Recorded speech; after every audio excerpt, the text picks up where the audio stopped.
We're coming up to a historic All-Ireland final, Limerick against Galway. Are you enjoying it at all? Absolutely, yeah. It's been great to get back to training. I suppose really that was the most enjoyable part of it, because that's what we really enjoy. We love getting together and getting out on the pitch and working hard together. So we got back in the field over the weekend now, and you feel like you're back in action again when you get back training. Obviously, you were full of joy leaving Croke Park there a few weeks ago. You enjoyed it, and then you turned the page and moved on to the All-Ireland final. It's probably easy to do in one sense because you're looking forward to the game of your lives so far, as you guys together as a team, as a collective.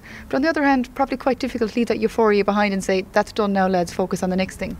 Yeah, we would address that very quickly after the game, but to be honest with you, that's player-led too, The players want to get back to focusing on the next game, and we've had 17 matches this year, and that's continually been the trend where the players are looking to get back on the training pitch, number one, and get their mindset right and get their focus right for the next day. There's a lot of competition for places. It must be giving you sleepless nights. Well, it doesn't give me sleepless nights, but at the same time, you have to make sure that you give every player due cognizance and due regard, and that you're watching all of the panel all of the time, and that you're not just focusing in on a group of players, maybe 18 or 20 players, you know what I mean? And that can be sometimes the factor that's there, you're maybe not looking at the lad who could actually go and do another job for you. So yeah, it's very, very important that we keep our minds open to every player on the panel being able to make a contribution, and we do that through our in-house games. Every player gets to contribute, every player gets to play, and gives them a great opportunity to put their wares forward. Is that difficult to do? I'd imagine you kind of see your players maybe on a chessboard, so to speak, and you're thinking, maybe if I move this guy here and do that there and give this lad a chance there. That must take time, but also takes a lot of mental energy. Yeah, well, I suppose we discussed it as a management team as well, and you look to where you might need a little extra backup, if you like, and you might end up maybe with a player moving from one line to another line, and you say, listen, we need to bolster this other line now as well. So you might move guys around a little bit during the course of this season, and a player might come to you maybe as well and say, listen, even though I'm playing in this position, maybe in line up for this, you wouldn't maybe consider me for this other position. And you'll listen to the player and you'll give him an opportunity, and you'll maybe find a way of giving him an opportunity to play in that other position, and who knows, sometimes it often works out. Something that certainly worked out was that semi-final against Cork. I think it was at 6 points he came back from to pull back and then to eventually win the thing.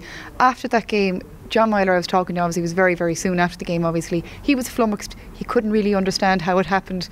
You obviously understand how it happened, but you must be thinking that must be great character building for that team to be going up against the All-Ireland champions. Yeah, I think we put ourselves in a difficult spot, really, 6 down with 11 minutes to play. But I suppose there's great resolve and inner belief within the group that even in the tightest of situations they can find a way to get out of it.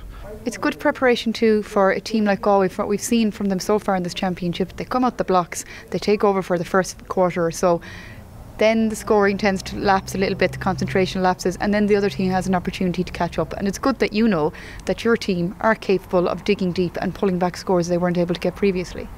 Yeah, they have been very, very strong out of the blocks in those games that I've seen, and it's a great strength in the team to be able to do that at the outset of a game. But ultimately, we prepare in training for loads of different scenarios, be it a team that gets off to a slow start and comes back at us, or a team that gets off to a fast start and that we have to come back on.